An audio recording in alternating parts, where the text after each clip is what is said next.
follow-ups on the hellos need to be I'm out of here. Yeah. Keep discussing. I'll cut out whatever. But all right, I'm out. Bye, Tommy. Bye. All right, so it's me, Joe.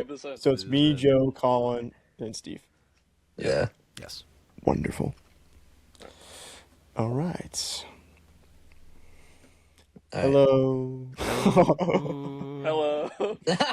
All right, tick one is good. Hold on. Run that shit back, Turbo.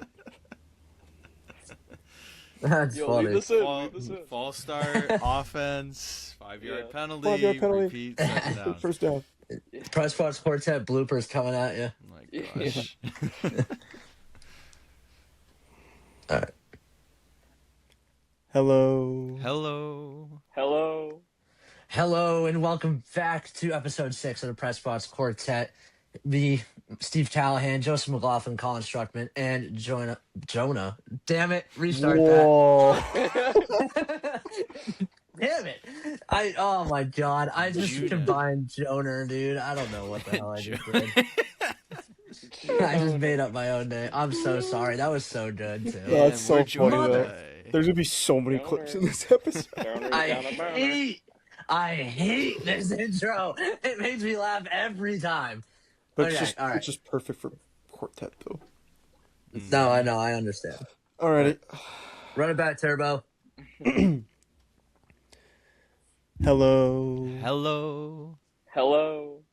Hello, and welcome back to episode 6 of the Press Box Quartet. I'll be your host this evening, Steve Callahan, joined alongside Joseph McLaughlin, Colin Struckman, and Jonah Boye. And guys, I hope you all had a wonderful 4th of July. I know I did. Played a lot of cornhole, had some brewskis with it. Tell me about it. How was your guys' 4th? Mass. USA 250. Hell yeah. I mean, it was really good, Steve. I was fortunate enough to work a doubleheader on 4th of July, caught some fireworks after the ball games. It was a lot of fun. Vermont had a little bit of a walk-off at one of the ends, so it was really cool. Then I got to enjoy a couple drinks as well that night and just watch some beautiful fireworks on the lakefront. It was just beautiful. That's nice to hear. Joe, what about you? How was your 4th? What'd you do? You do anything special? Yeah, it was great. My niece turned 2 years old on July 4th, which was super fun. So we went out for a family cookout. I was manning the grill in 95-degree weather, which was a little bit rough, but there with your brother. I like to cook, so it was fun cooking 50 burgers, 50 hot dogs. Hi, can I take your order? 55 burgers, 55 fries, 55 tacos, 55 pies, 55 cokes, 100 tater tots, 100 pizzas, 100 tenders, 100 meatballs, 100 coffees, 55 wings, 55 shakes, 55 pancakes, 55 pasta, 55 peppers, and 155 taters. There's quite a few people there, so. Oh, nice. Shout out to the Blackstone. It was really good to have that, so that was good. But yeah, enjoyed the day. It was pretty fun. Yeah, Colin, what about you? Rhode Island native. What was that 4th of July for you? That's what your father said before he took that walking tour of Providence. This is where a homeless man ate the finger of another homeless man. It was great, honestly. Had some family come visit from New Jersey, spent some time with them. Hit the beach like every day that weekend. It was so nice. Good old Satuous Beach over in Middletown, Rhode Island, where I spend my summers, and then, had some burgers and dogs, had a couple beers as well on Saturday, so it was a great overall 4th of July weekend, I would say. Yeah, the only thing missing from all you guys is Toby Keith. I mean, where's that at? Oh, yeah, you got to hit that. Come on. There was a lot. Okay. They played all the time at the ballpark. It was perfect. Yeah. Courtesy of the red, white, and blue. We love to see it. Mm-hmm. But enough of the 4th of July celebration. We got a lot of stuff to talk about today in a fresh new game that we haven't seen, so stick around for that. But we're going to start off with my probably least favorite sport in the world, the World Cup. So, Steve, Jonah, you don't tell like soccer? I didn't know. No, not one bit. Not one bit. Steve, do you know about Ronaldo Cristiano? Do you know how good he is this year? Yeah, dude. So much. I know all of it. Threw a last name at me first. Throw me in a spiral. I see you. But regardless of that, I did see that he did retire, though. Or that's his last World Cup, at least. I shouldn't say retire. Same with Neymar as well. But I'm curious, what's your guys' thoughts on the World Cup so far? As I believe the next round after this is the quarterfinals, right? Correct. Yeah. Yes. Okay. Cool. I'll give myself a point for that. But I see how but no, this works. seriously, tell me your thoughts. Tell me your thoughts. I'm curious. Yeah, I mean, it's been a pretty good tournament. I think we saw really a couple tight thrillers. I mean, the most recent one I can really think of was I watched the England and Mexico game. That was an unbelievable match at the Azteca too, which was just a crazy finish. It seemed like Mexico was in total control of this match. They really held on to possession. They created so many chances in the box, but England, I mean, two quick counterattacks from Bellingham. They scored two early goals. It was huge for them, but then the red card kind of changed momentum. Mexico just put them against the wall and they were trying to push to get the lead back. But I mean, for England, they made a couple of key substitutions and they really buffered up the defense with 10 men and they really defended their box well. There were so many crosses into the box by Mexico. So many. They bombarded it and they just couldn't get anything by. And the Lions, they're dancing right now. They're looking like a really strong contender right now in the World Cup. But I mean, talking about Ronaldo too, just I was really hoping that he can make a deep run with Portugal. It's really unfortunate that one of the best players ever just can't come up with the World Cup. It's so unfortunate that he doesn't win the biggest trophy of them all. He's won so many other great trophies, the Champions League, the Euros. He's done so well in those, but really unfortunate for a top player of Ronaldo's caliber. Arguably could be the greatest player. I know Messi won the World Cup the last time around and really kind of ascended into that. Now also the leading scorer in the World Cup. A lot of people could say Messi is the GOAT, but it's just really unfortunate for Ronaldo. But I mean, I'm really excited for the rest of this tournament because I mean, Morocco looks pretty good. I think Spain looked really good against Portugal, even though it was a 1-0, but still a great match. But then the sleeper team like Switzerland, it's going to be a really fun one. That's cool. I mean, I would love to have my input on that, Jonah. I really would. But no, I mean that sounds good. I mean, so far it's like pretty much the powerhouses that are left, right? I mean, Yeah. the one thing I will say I do like is like when Norway wins, they do that like row thing. I saw like they were doing it in Boston, like up the escalator. I thought that was funny. It's really But funny too because they added that at the ballpark. One of the noises towards the end of the games, the whole dugout will get on the fence and they'll go, "Row." It's so funny. But, I mean, That's Norway funny. looks really good too. I mean, I was surprised they knocked off Brazil too. I mean, Holland he's been unbelievable in this World Cup in contention for the Golden Boot as well. And I would not be surprised if I see Norway knock off another really good team. And I mean, I would love to see them in the semi or even in the finals. That'd be really fun. Yeah, I have a friend who is rooting for Brazil. I haven't talked to him since. He hasn't really answered or probably been on his phone at all. So I should Yeah, probably probably check in check on on him him. before. Yeah. Yeah, I probably might do downing a lot that. of tequila or something like that. I don't know what they really drink over there. I don't know either. I don't really know. I've never asked him, but I'll get an answer for you next episode. Sounds good. But yeah, not Jonah. Oh my God, Joe. All these J's. Dude, why don't you change your names? No, Fine, we'll I'll keep go it by confusing Gerald. for you. Yeah. All right, Joe. What do you think? Yeah, building off of Jonah's last point there, the Brazil-Norway game, I thought for me was a really big highlight from this past weekend, specifically with Erling Haaland. I mean, he is everything that he's advertised to be. He's a phenomenal player. He's a playmaker. He's a scorer, and he's just a beast on the field. Obviously, off the field, he's got a goofy personality. He's fun to be around, but when he's on that pitch, he is relentless.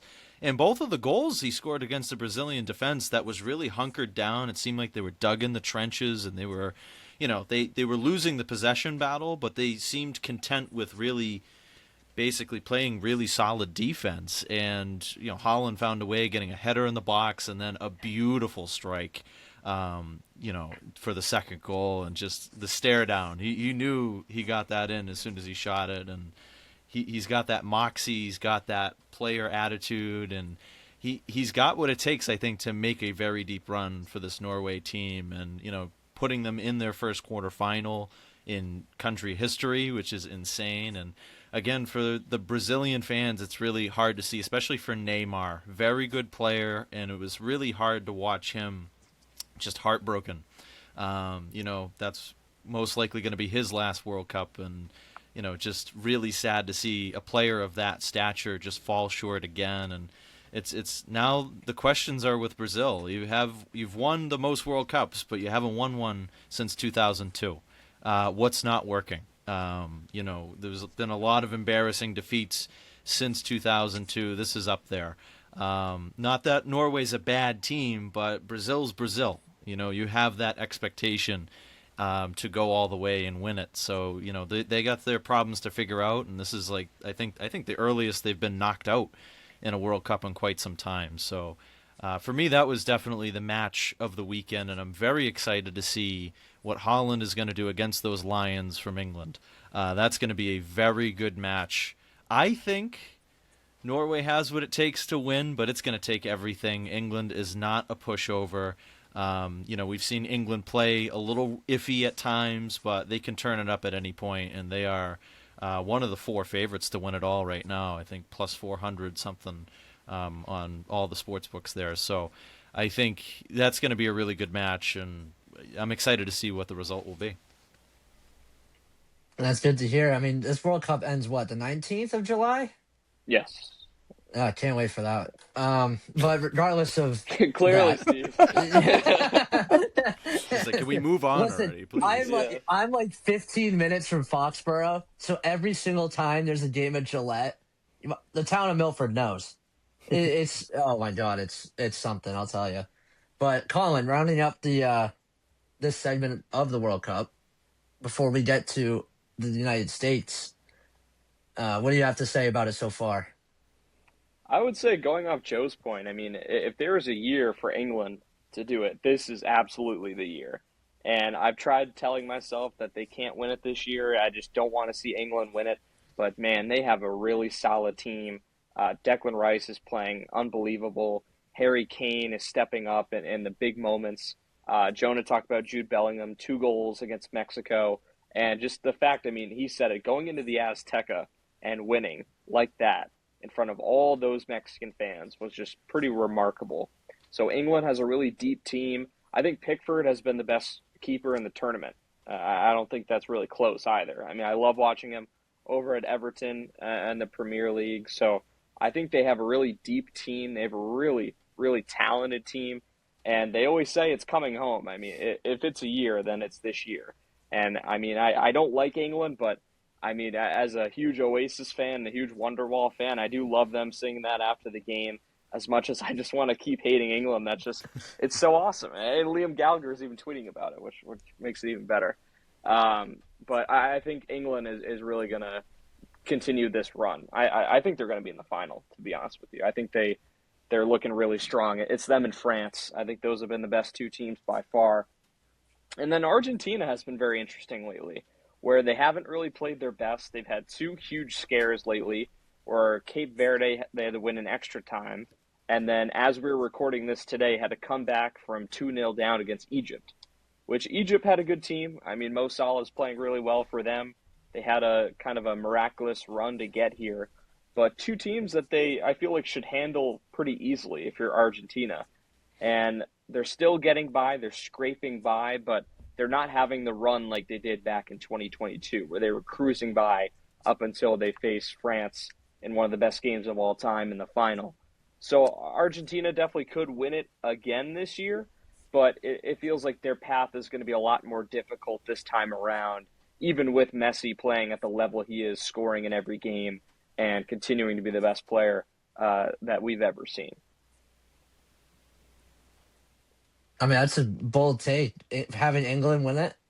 You don't think I think they'll go to the final. I don't know if they'll win it. Oh, okay. You're just having them in the final. I still think, I forget how the bracket works out. I still think France is going to win it, but England will be in the final 4 for sure. They're going to win. They're going to win their next game against Norway, I think. It's coming home. Right. They should. If they say it's coming home every year or every 4 years. Like, it's been coming home since '66. So I'd rather just rip the Band-Aid off. And if there's a fun team for England that's going to win it, that's going to be this year. So I would say Dallas Cowboys always say they're winning it every year, and look where that's gotten them. So we'll see how England takes it down this year. But now I kind of want to segue into the United States losing to the Belgian Waffles a few days ago. How did that happen? Now, obviously, I didn't watch the game, but I saw the final score 4-1. let me hear your guys' thoughts. I've heard some comparisons. Yes, Matt Freese is the new Young Ho Koo.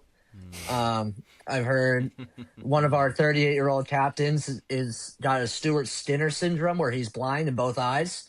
So I've heard a lot, but I'm curious what you guys think about it.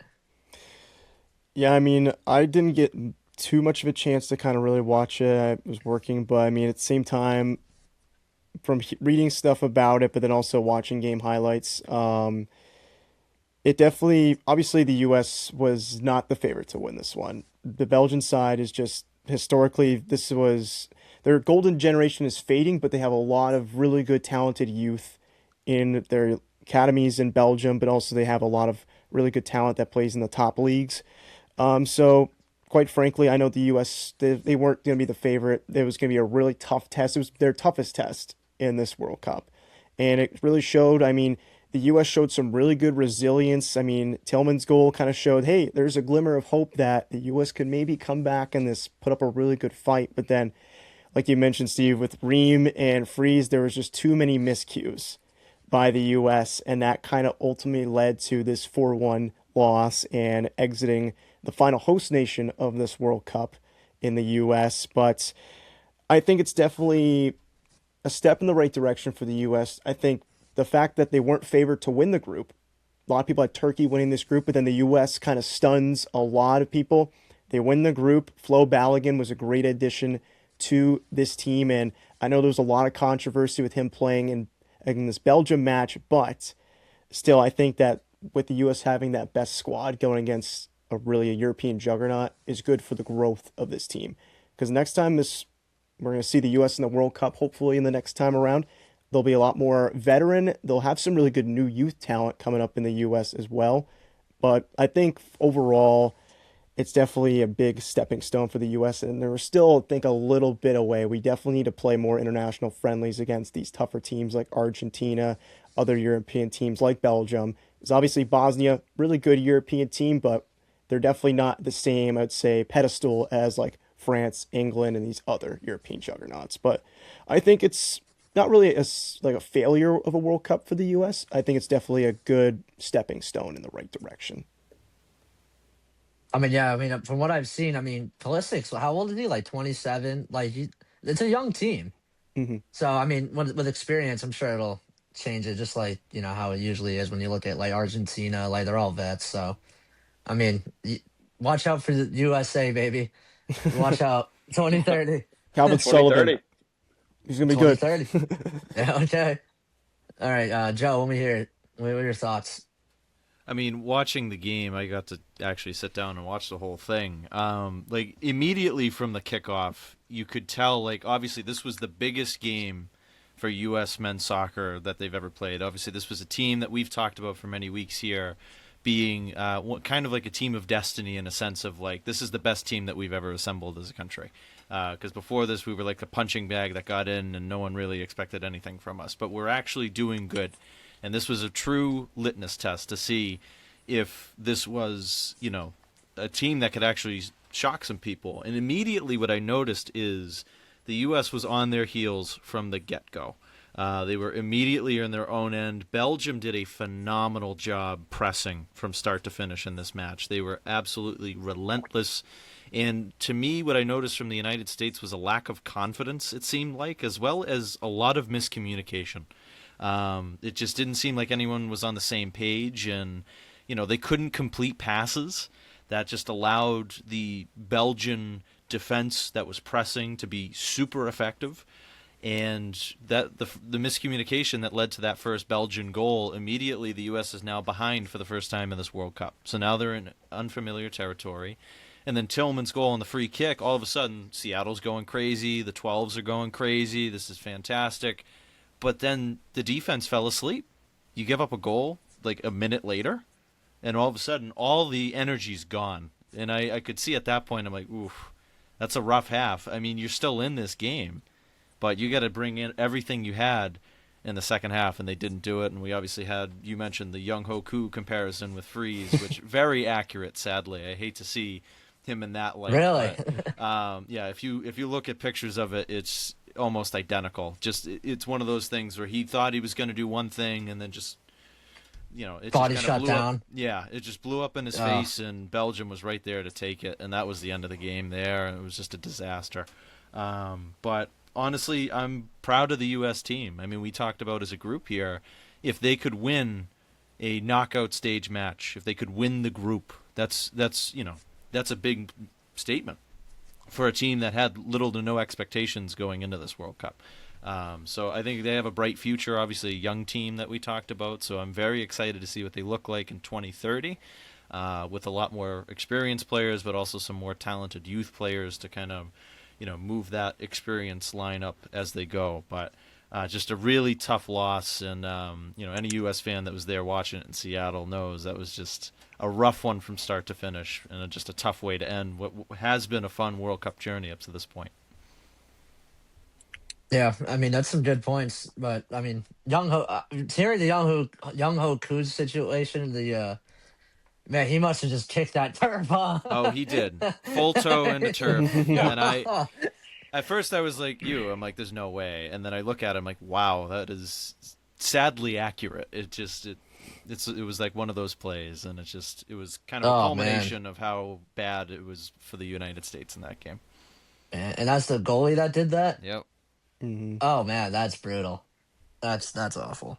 After This is why you making use your phenomenal hands. save too. He made some phenomenal saves in that Yeah. match before that point. To give him some Really? credit, to keep it. He must have forgot. But I think goalies the only people that could use their hands. Yep. Use your hand. He might have been out of the box at that Yes, point. I think he was out of the box. Was it out of the box? Yeah, I think he was out of the box at that point. But still, yeah, it's just one of those. Oh, okay. I'm not going to question that text, but just saying.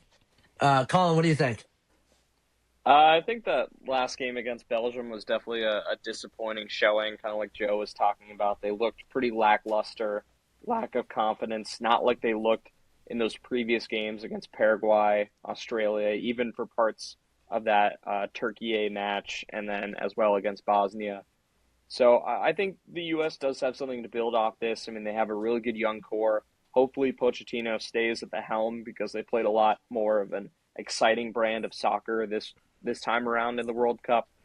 But I mean, it goes back to, and I feel like I saw a lot of discourse online about this. There's levels to this, essentially, where the U.S. wants to get to a certain point in soccer, and it never will. And that's just the reality of it. The U.S. will never be in the upper echelon of talent. They're never going to reach Spain, Argentina, France, like all of these countries. They're never going to reach that level. But they could leapfrog their way into a position where they can be close enough within striking distance. And I felt like this was a chance to do that against a Belgium team that was older. That golden generation was fading, like Jonah talked about with De Bruyne and Lukaku, still playing at a high level, but they're not what they used to be, clearly. So the U.S., it's just frustrating that they had a chance to win this game and then go play Spain, which they would have lost. But it feels like that would have been more acceptable, falling to a really, really talented Spain team that you had no chance of competing with. Rather, Belgium, which you had a chance to compete with them, pretty even on paper for the most part. And those self-inflicted wounds just cost you. I mean, Matt Freese, what the hell was he doing coming out of his net and just plants his foot into the turf, and Tim Ream just standing back there. There's nothing he can do. He also had an awful showing. I mean, he was miserable. I think this should be his last World Cup. He's done a lot for U.S. men's soccer, but I think it's time to hang it up, Tim Ream, because he was getting beat left and right all night long. He was a liability on defense. And I thought Pulisic also had a really, really horrible showing. I for the entire World Cup. I know he was nursing an injury, but if you're Captain America, if you're supposed to be the guy, I mean, that was just pretty pathetic what he put up in that World Cup. And I feel like that's not even close to what he can show as a leader of this team. So I'm looking for him to do more in the next World Cup, because he was nowhere to be found. Balogun, great tournament, but I'm glad he could play against Belgium, but he was shut down all night long, and the one chance he had was an off-angle shot. So Belgium did a really good job of defending him. That double team was on him all night long. And it's just a different-looking U.S. team than we saw earlier in the tournament. And it's just frustrating that was a game they could have won, to go to the quarterfinals and really take that next leap. But it feels like they're staying pretty stagnant where they are. I do think there's room for growth, but it's frustrating when that's a game you should have won. It would be way more acceptable to lose to Spain than it was in that fashion against Belgium. Yeah, is that Reams guy that Stuart Stinner guy? Or is that the He's the comparison? defender. Yeah, yeah. Oh yeah. So what happened with him? He just like why Stuart Stinner? Like a goalie for a defender? Like I don't know. But He was the last line of defense when Freese came out, but I mean that ball was going in, so there was really nothing. so they both failed on one could play do about it. Yeah, yeah. I mean, the blame is way more on Freese than it is Ream. Yeah, exactly. I mean that's fair. Okay. And Matt Freese also had a great tournament up until that point. I mean, he was really solid in net. He took over for Matt Turner, which he's been the guy for so long for the U.S. He was the last World Cup back in 2022. So he's the guy, but that was just a brutal mistake, and that was the turning point in the game, where when the U.S. was down 2-1 before the half. I mean, they were pushing for that equalizer. They had Belgium on their heels, right where they wanted them, and then Freese just makes a boneheaded mistake, and it really took the wind out of the U.S. sails, and that was the momentum shift right there. Was that third goal, and it felt like just everyone in that stadium was defeated, and I mean. I knew it was over. I felt like most Americans knew it was over. We're not coming back from 3-1. We're not scoring 2 when Belgium is defending us this well. Yeah, soccer's not an easy sport to come back from, especially when there's like not much when you're already in the second half and you don't really have much time. But enough of soccer. Unless you're Argentina or Argentina, that's true. They did that today. That's a special case. For sure. Yeah. Yeah, I saw Tom Brady like tweet. He was like, "This is better than the 28-3 comeback," and I was just like, "Relax." Like, relax. Against the second round World Cup match. I mean, yeah, that's exactly. Yeah, so. Oh my, that's just Brady just trying to get he's just fishing for compliments, basically. That's what I think it is. Yeah, that's what it is. But enough of soccer. We'll segue to another sad turn of events that happened about a week ago. It was kind of around the time, like right after we filmed the last episode. But not only a Boston Celtic, but one of my all-time favorite Celtics, now a Philadelphia 76er, for what I would say, literally, it's Paul George and a bunch of picks, and the picks don't happen for another 7 years. It's like a 2031 first-round pick. Like at this point, we're just scouting out Deuce Tatum. I don't know who they're gonna get with that pick, but I'm curious. Like, do you guys? Well, actually, first of all, if you say this is a good trade, you're automatically losing this episode. So I want your input on why this is a bad trade. Well, I mean, so obviously for you guys, I'm not really a Celtics fan. You know, I like watching basketball, but I wouldn't say, you know, I'm really focused on that. So I'll hold a moment of silence. You're a Peloton guy. Yeah, kind of. I'll hold a moment of silence for you guys just for 3 seconds. Anyway, thank you for that. But you're welcome. You're not getting a bonus point for that, but go on. No, I appreciate it. But anyway, so I mean, for Boston, it was to me really interesting because I mean, there definitely was moments where it felt like Jalen Brown and the management weren't really meshing around. There was definitely, I saw like reading reports how just things weren't blending very well.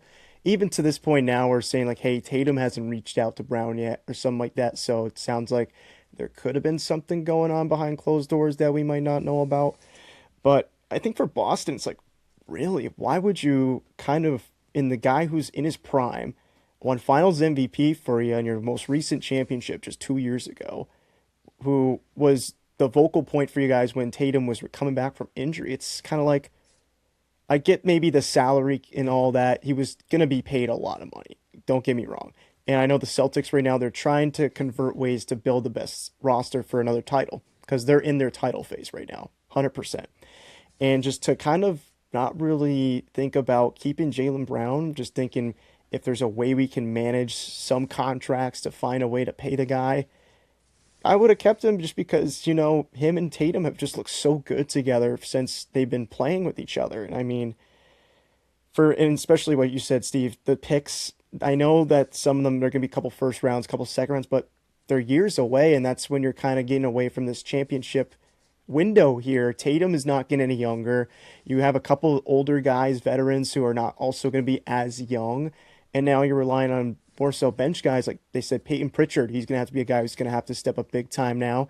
Do you really think he can replicate kind of Brown's production, or even a third of or fourth of his production, maybe? I'm not really sure. I know he's a great player, but it's not Jalen Brown, man. Like, Jalen Brown has been an unbelievable guard. But, I mean, for Philadelphia, it's obviously they get a really good player in Jalen Brown, and now they build a better championship caliber roster now, even trying to lure LeBron into this situation with Philly trying to make a good rise here in the East. But just me as a casual NBA fan, I can't believe that Boston would just kind of just let it go on such not great terms.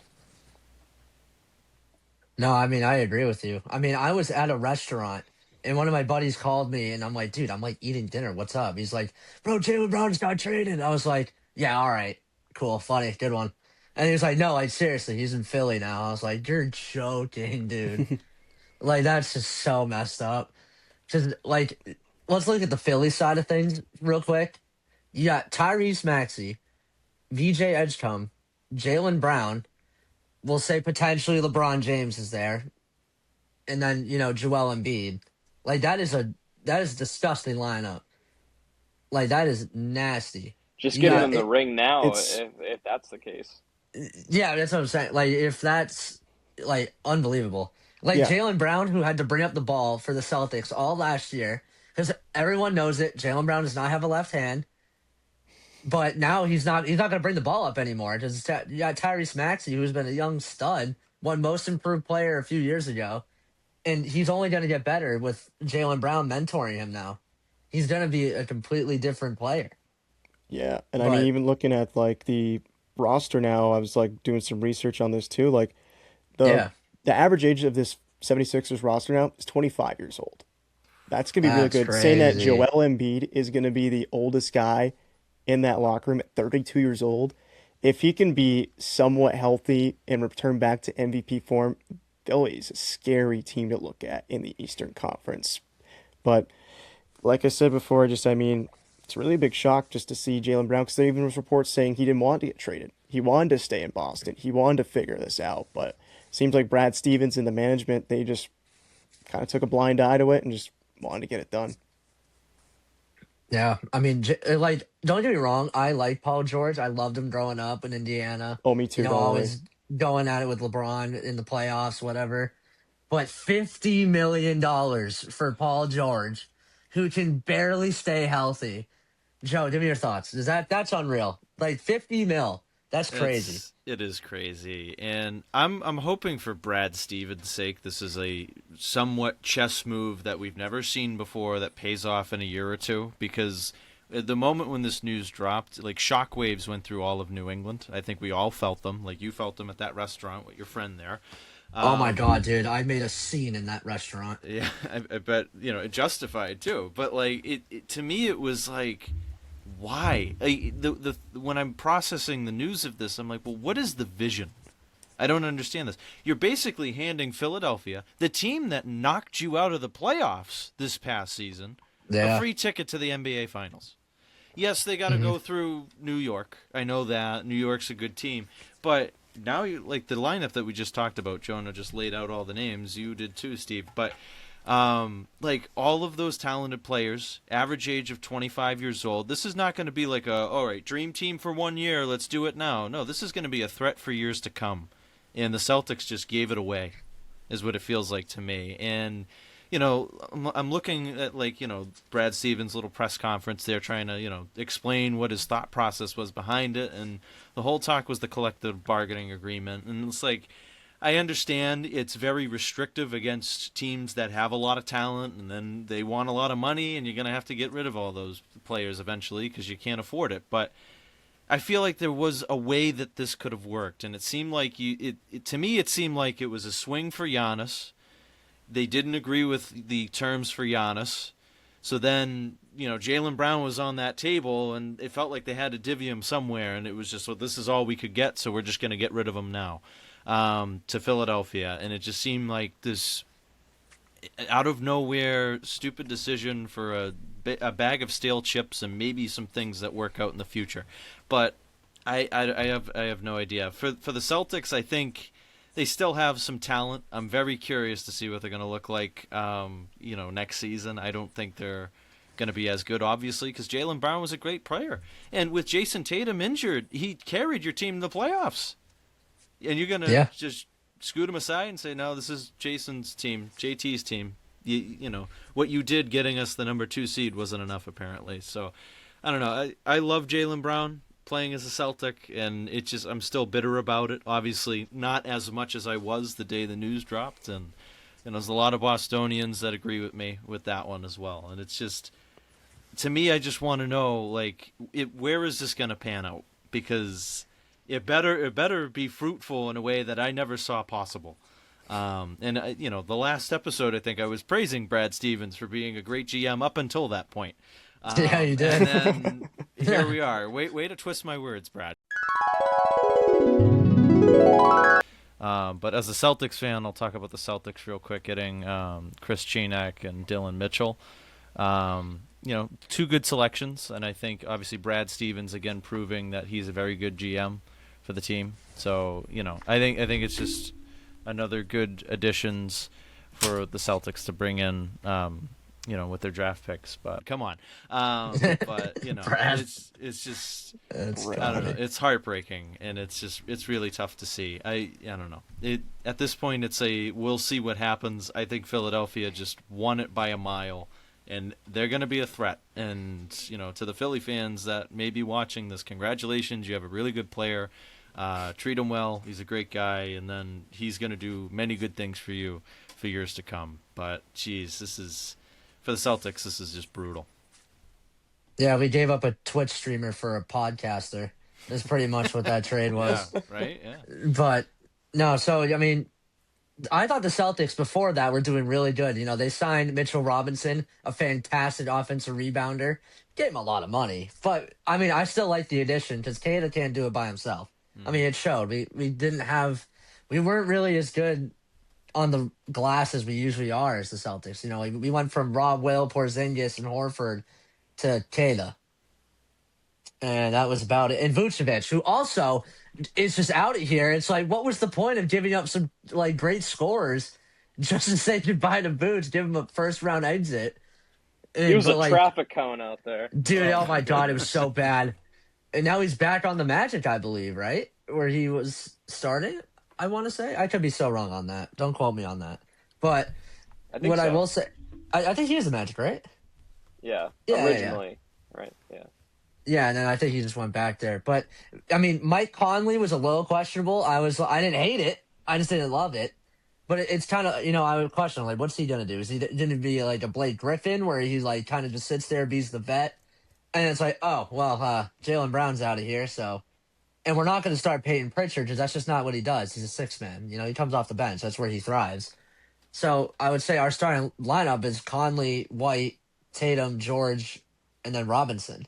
Which, on paper, it's not a bad starting 5. It's just you gave up Jalen Brown for that. I don't like that. Paul George is not going to average 30. That's Jalen Brown was averaging 30. You're not getting that with Paul George. You might get 17 if he stays healthy and passes the drug test. Which, I can't believe that's even a big concern. question mark. Yeah. I can't believe it. For a guy who says, oh, yeah, dude, I really don't have any respect for anyone that does that type of stuff. And then gets suspended for 60 games last year. And then killed us in the playoffs anyway. Oh, man. It boils my blood. But, Colin, my question to you, right? So now that Jalen Brown's gone, opens a lot of new looks for Jason Tatum. MVP odds are way as high as they've ever been for him. But I'm curious, what do you think of the Celtics next year? Jalen Brown is gone, obviously.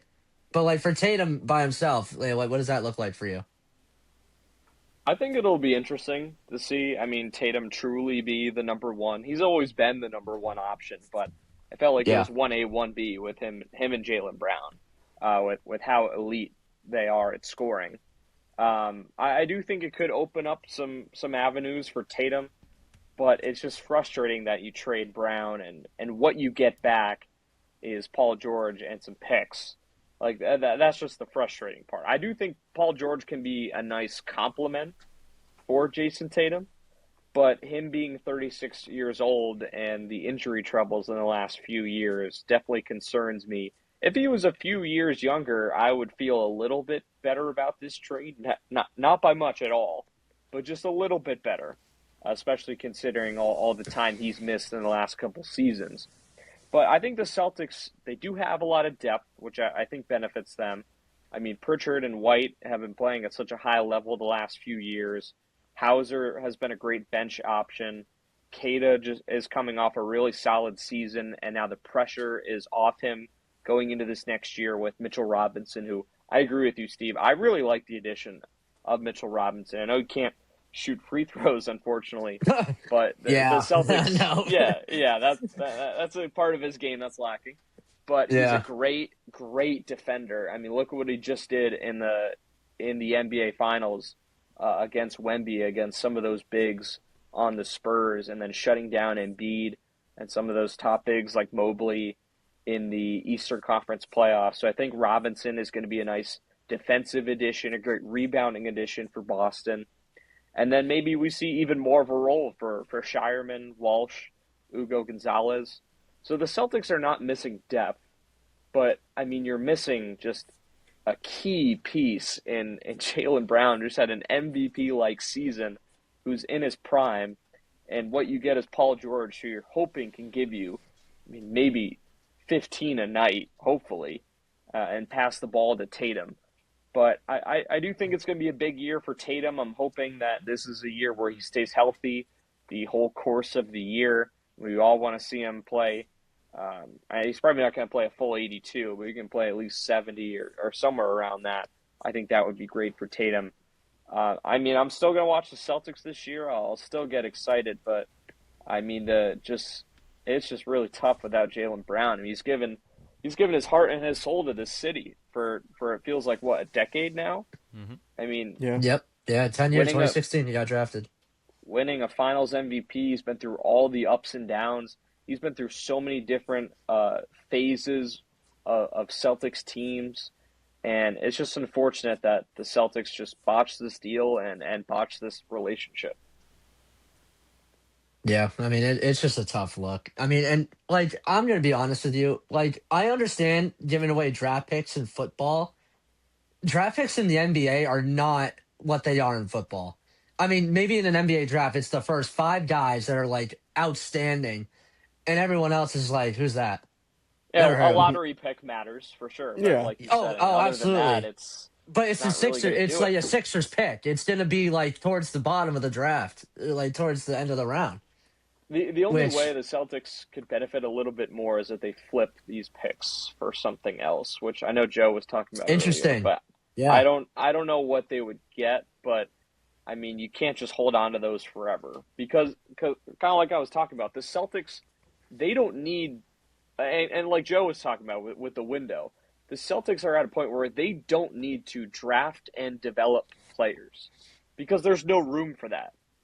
I mean, Jason Tatum is a superstar. They drafted and developed him. Pritchard, they drafted and developed him. Sam Hauser, Jordan Walsh, Ugo Gonzalez, Baylor Shireman, Keita.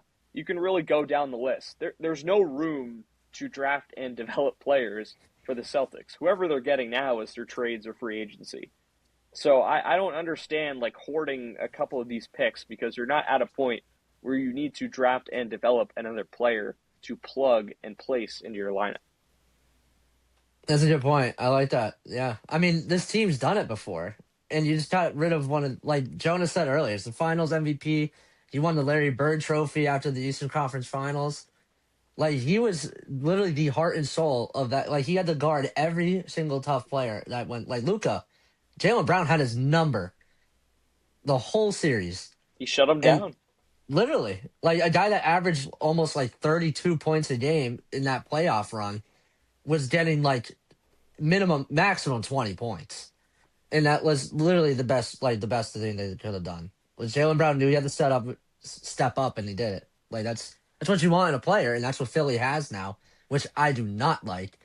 It's gonna be sad seeing him in blue It's gonna be I'm so rooting. weird. I'm rooting solely for him. Obviously not Philly. Yeah, yeah, But absolutely. I do want to continue to see Jalen Brown thrive, Yeah, and I don't know how the Celtics are going to handle that. I don't know either. Especially, I mean, Brad Stevens, who's been a phenomenal GM. Every move he made up until this point has been brilliant. The way he constructed that 2024 team, getting Porzingis and Drew Holiday, got White earlier. I mean, he's done a phenomenal job at the helm, but just one terrible move could set this organization back several years. And that's what he's gonna be known for, which stinks. Yeah, no, You it know, sucks. Yeah, it's gonna be like he built this great team in 24 with Drew Holiday and Porzingis. That's out the window now because you got rid of one of the faces of Boston. Not even just in basketball, just in general. He's been in Boston longer than everybody. I hope he gets that standing ovation he deserves when he comes Oh, back. he's to the gonna Garden. he's I gonna think get a he will. standing O. Oh, He's yeah, gonna get a 100%. standing O with a bunch of He boos needs for it. Brad. Brad's gonna be getting the boos if anything. He went from the most loved guy in Boston to the most hated pretty quickly. Oh, That real was- quick. There wasn't a grace Real period quick. there. Yeah. No. But not only is there a lot happening in the NBA, the NHL also has some interesting stuff coming up. And one team that I kind of want to single out is the Dallas Stars. And Dallas, who I thought last year had a very unfortunate matchup in the first round of the playoffs last year, that could have been a semifinal, which with them in the Minnesota Wild. 100%. It could have been a 100%. semifinal, but just the way the bracket went, sometimes I have an issue with the hockey brackets, but I'm not going to go there for this episode. But I think Jason Robertson, originally wanted out of Dallas, then he turned down $15 million from Seattle, but now he all of a sudden wants to stay back in Dallas, but he's asking for more money, which they're not really trying to give him that because 15 mil, don't get me wrong, Robertson's a fantastic player, one of the best on that line, and just on the team in general, but he's asking for a lot, I think. So I'm curious, where do you guys think he's going to end up? I mean, kind of like you said, I mean, it was really unfortunate for Dallas this past postseason. They got matched up with Minnesota, and that was definitely, I think, like you said, Steve, it could have been a Western Conference final, and it could have been one of the best rated series. It was just really unfortunate for Dallas because they've been a team kind of like Carolina in the East, where in the last 4 or 5 years, they've been a team that's kind of knocking on the door, is looking to make a push for a Stanley Cup. And they have, I mean, such great talent. They got great guys, Rantanen, Robertson especially. They got great goaltending in Ottinger, who's been really good, but has kind of had some shortcomings in the postseason as well. But, I mean, for Robertson, it was crazy to see the annual money he was going to get if he went to Seattle. Completely turn that down. It was a big shock, I think, in my opinion, because I feel like Seattle was really trying to go big there. They've been trying to make a little push too since they've been also a team in the NHL, kind of trying to follow Vegas's kind of steps and try to spend and get some good players and make a push. But it's a really interesting stance right now here with obviously Dallas. They don't want to spend too much money because they're also kind of like the Celtics. They're talking about salary cap, trying to stay within this luxury area. And right now, from what I've been reading too, the talks are within a $2 million gap, which might not seem like a lot, but in the NHL, I mean, they don't get paid the big bucks like a lot of other guys do per year in other sports. So, Jalen Brown. yeah, kind of going to that almost, it seems like. But I mean, but Robertson's been, like you said, like he's been that top guy where just in 2022, 2023, he had over 100 points. He's been one of the key vocal points for Dallas. He scores a ton of goals. He creates a lot of good opportunities. He's just a great hockey player too.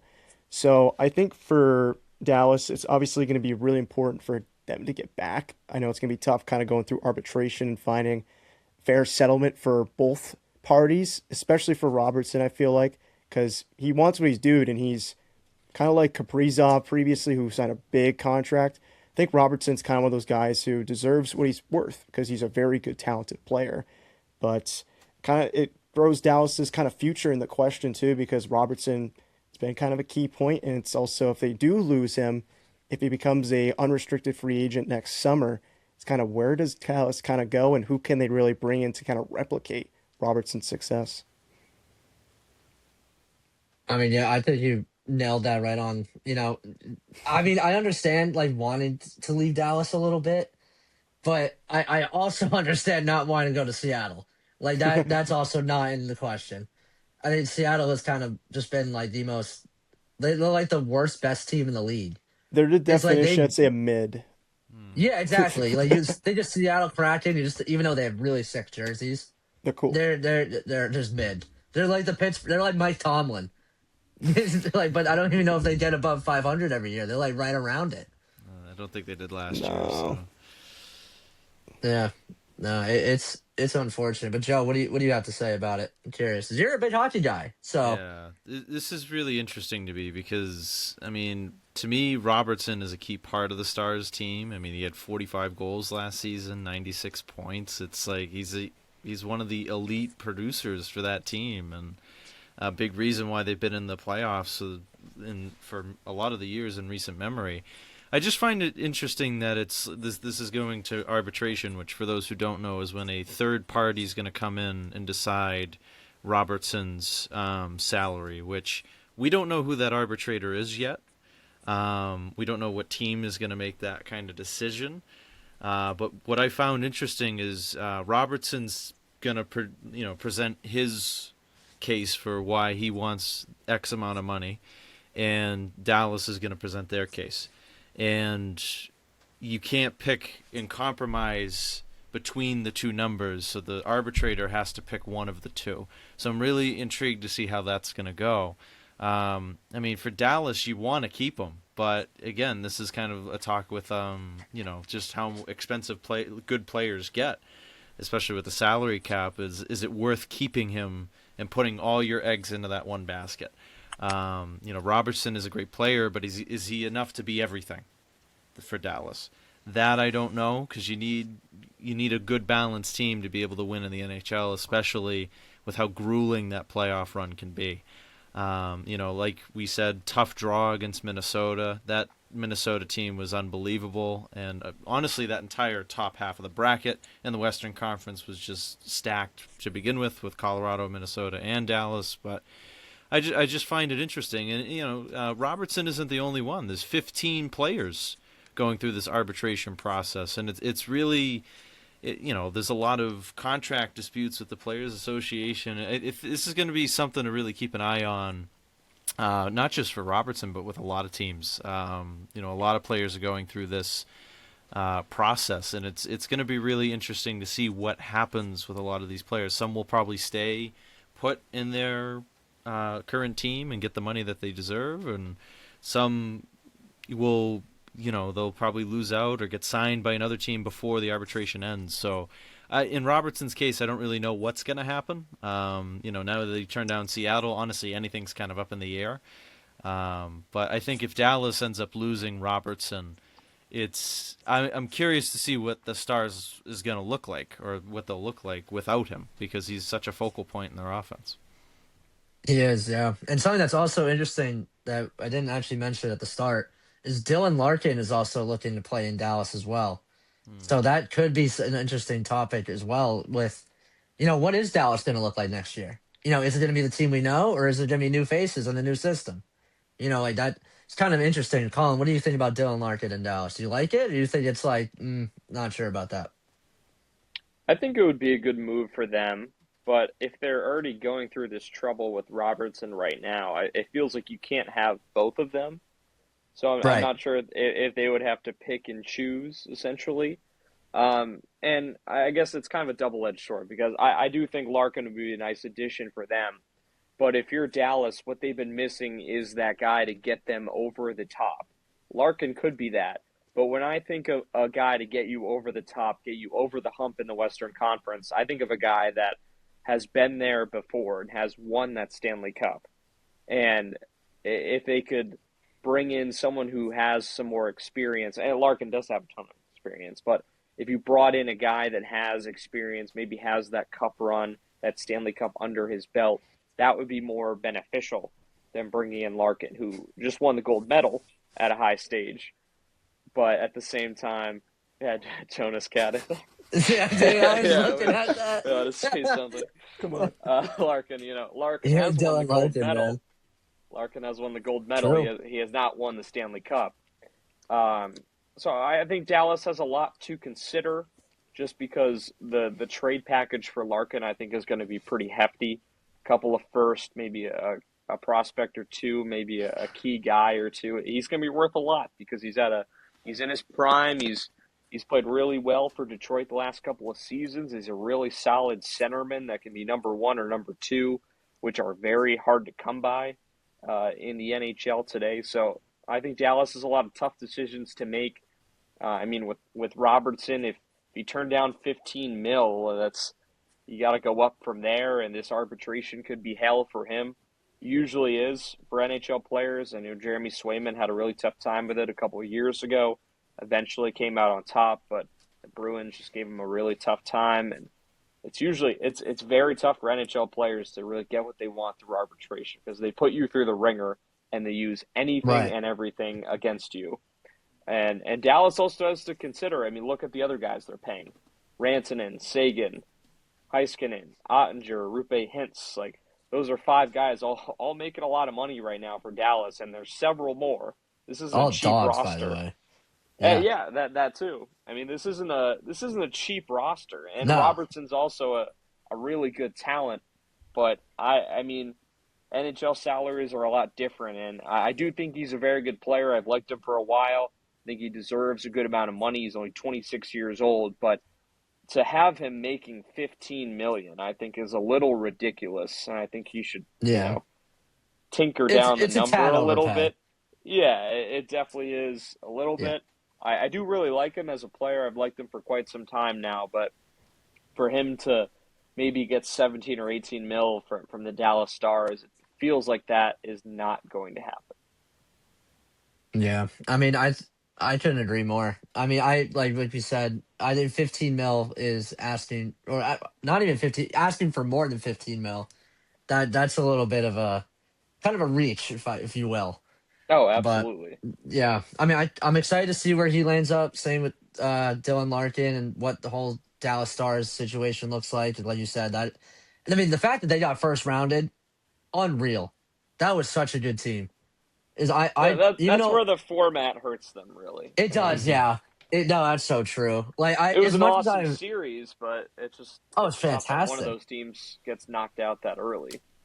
Yeah, I like Minnesota a lot. Other than the Bruins, I'd say Minnesota is probably my favorite team, and that might be because of Matt Boldy, because he went to school with Matt Boldy, elementary school. Shout out to him, Milford, Mass legend. Then, he played at Boston College, and then now he's in Minnesota Wild. Had a great goal in the gold medal game, by the way. Fantastic. Unbelievable goal. Still thinking about that. Oh, my God. It was a beauty, dude. It was such a beaut. But enough of the Matt Boldy. But now it's time for my favorite segment, the game. Ooh. So, we'll stop the recording right now, and then I'll explain it, because I'm going to go switch to my Mac. So, I'm going to write down the timestamp. So it's 57:24. All right. I'll be right back, boys. All right. Okay. Sounds good. All right, Tommy, we're keeping that, right? Yeah.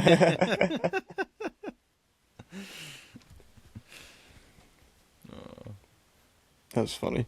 That was great. It was funny too when I saw Steve start smirking. I was like, "What is he laughing at?" And then I looked. I saw Princess starting to jump up here. I was like, "Oh no, you little turd!" Look, she wanted attention. It's fine. She wanted to be on the big stage. I know. You're on the Press Box Quartet now. How do you feel about that? How about the Press Box Quintet? Actually, there's Quintet. 5 of us. Yes, there's 5 of us now.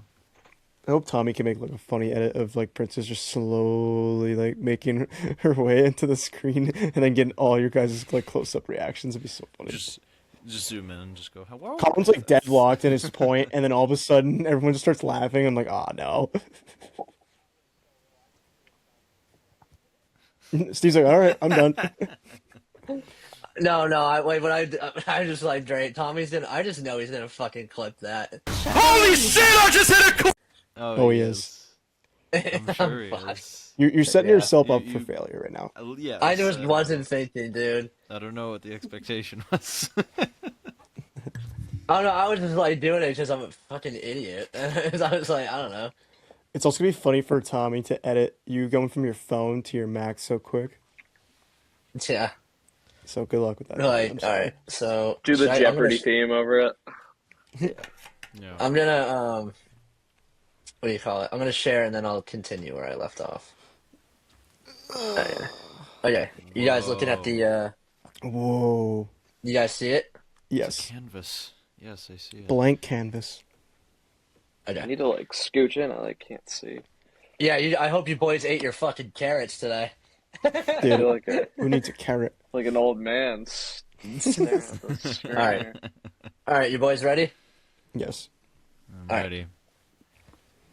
So 3, 2, 1. And for the new game, we're gonna play some Pictionary. So for those who don't know how to play Pictionary, basically, I'm gonna try and attempt to draw a team. I guess not a logo, but something that's kind of resembles a team, and these three have to guess what team I'm drawing. So hopefully, I'm a good artist, or else we're gonna be here for a very long time. So the only rule I gave myself was I can't draw the logo. I have to draw things that will make you guys guess what team I'm drawing.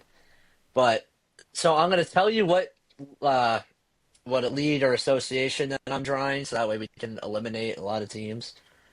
So I'll tell you the first one is a hockey team. Okay. Okay, so usually we do turns, but this one just blurt it out. If you think you know it, you know it. You know, whatever I hear first. So there might be some. 'Cause I'm gonna be so locked in on drawing. It's gonna be something. It's gonna be fun though. I'm excited. Yeah, me too. I'm just gonna. Yeah. That's gonna be like All right. hit my buzzer. Yeah. Right. Okay. You guys ready? Yes. Yep. All right. Here we go. And also make sure you Do guys it. play along at home. See, tell me how you did. I'm curious. All right. Here we Like, go. comment, and subscribe.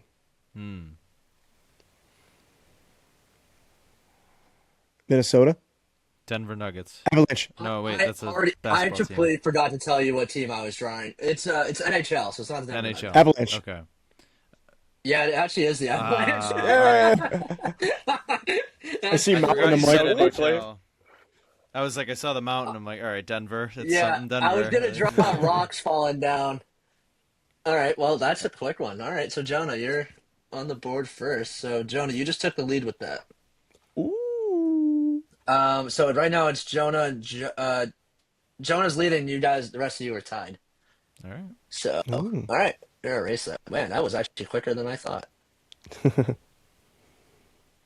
Sorry, NHL Mountain. I just. All Yeah, think I of is mean, the lovely state of Colorado. Sure. All right. This one's an MLB team. This one's baseball. This one I'm gonna struggle on so hard. All right, so I have an Alright. idea of who it could be. All right. Here we go. I don't know what to draw. I'm gonna be so honest.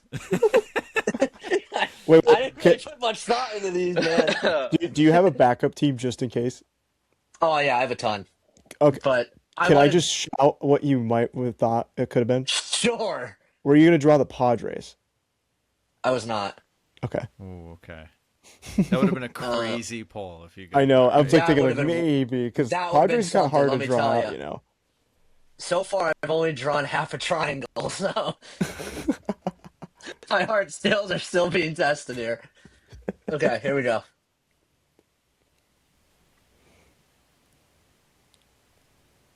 Cardinals. Nope. I've already messed this up, dude. I can't draw. Guardians. No. I'm gonna let the process go here. I gotta see what's up. Holy cow, what is that? Tigers. Wait, what? Dude, I just threw a ball of yarn. Tigers. Not the Tigers. Colin, did you give a guess? I Cubs? missed it. The Yeah, Cubs? it's the Cubs. It's the Cubs. No. That's eventually bear. going to be a bear, I promise you. That was going to be a bear. Looks like a fishing I- hook. Oh, here, Yeah, here, I was gonna I'll say. finish it. I'll finish it. I'll key. finish it. Rar. This is gonna be our new logo.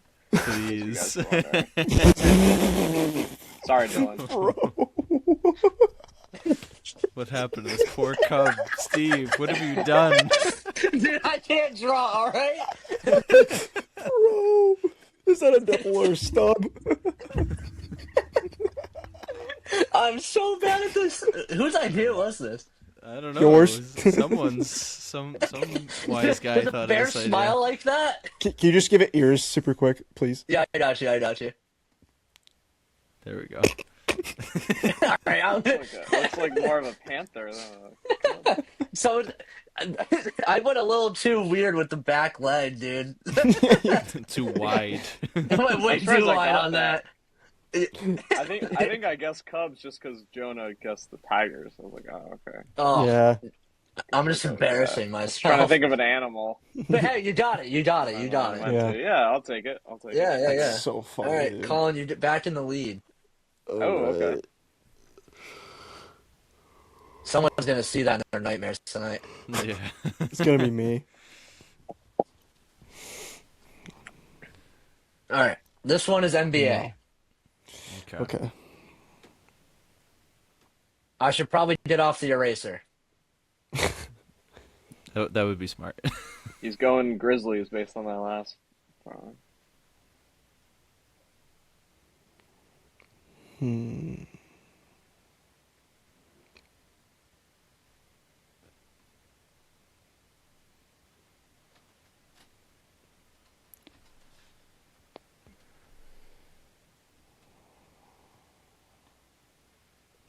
I'm not gonna continue with that. Hold on, let me erase that.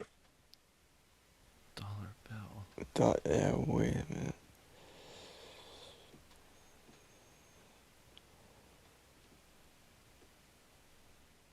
Warriors? Yeah, Nope. I think Steve might have for no? Oh. Nah, not the Warriors. Oh, do I gotta draw something else? Is this Washington just because of the currency? No, it's not. Good guess though. Trying to think like a team. See, like this makes sense in my head, but I didn't really think. Like, I don't know. I'm just thinking like a team that spent a lot of money. That's what I'm thinking of here. Oh man, we are so not on the same page. Okay. Here, let me try something different. All right. Dude, I'm so bad. What is that? Now that looks like the Utah Jazz sunset.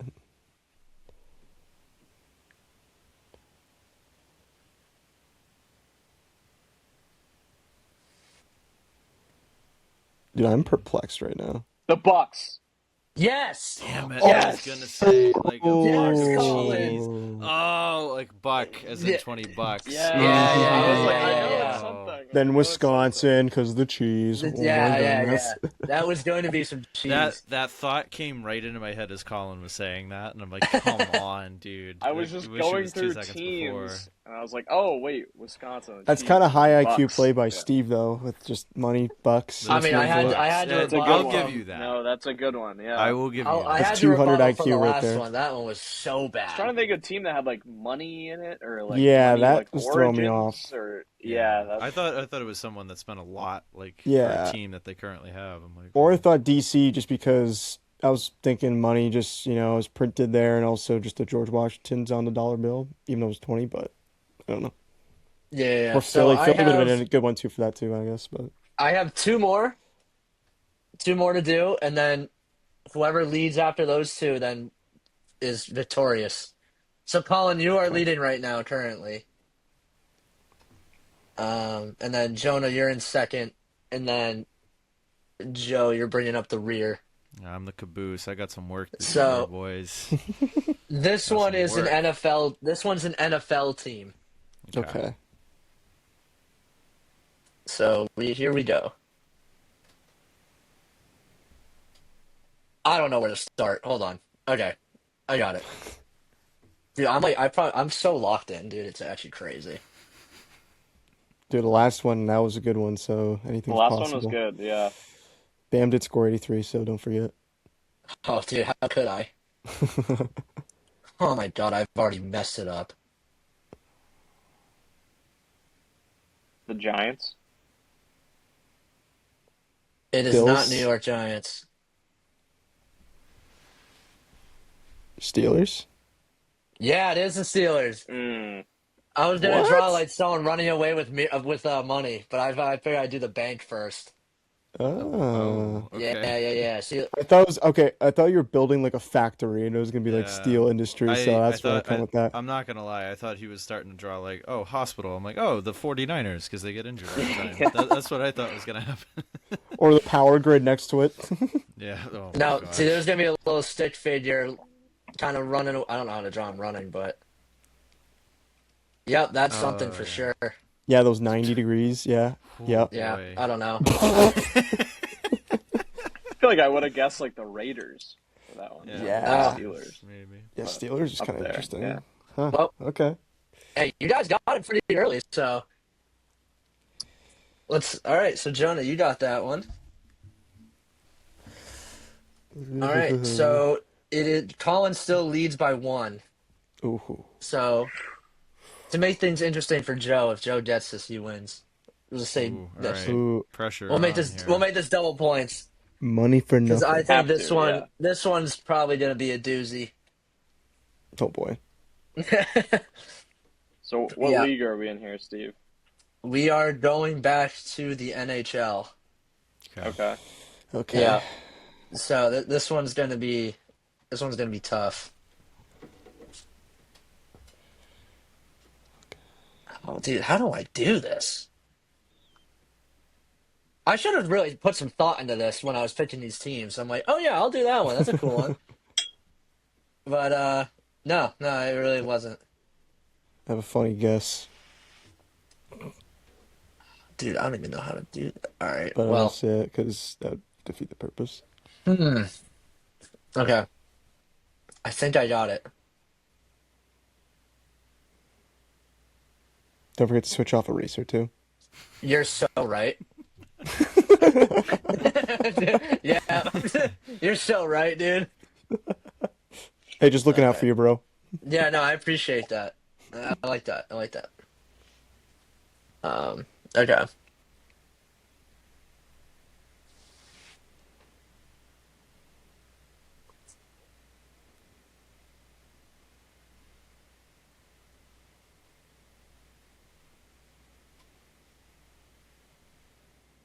The Actually not. Oilers? Dude, yeah. No. What? Yeah. I don't ask you why, but I was gonna draw a bucket of From oil. that? Dude, I was about to say Winnipeg That's Jets because I thought I was crazy. drawing like a jet window. No.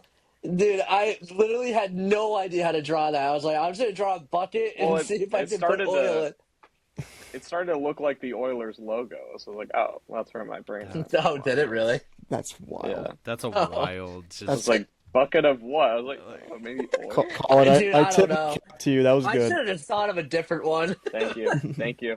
crazy. Yeah. All right. Well, Colin, you are victorious this evening. So next episode, Colin will be the host of episode 7. But we thank you guys for joining us today, and I hope you guys had a great listen. We'll see you guys next time, and see you guys later.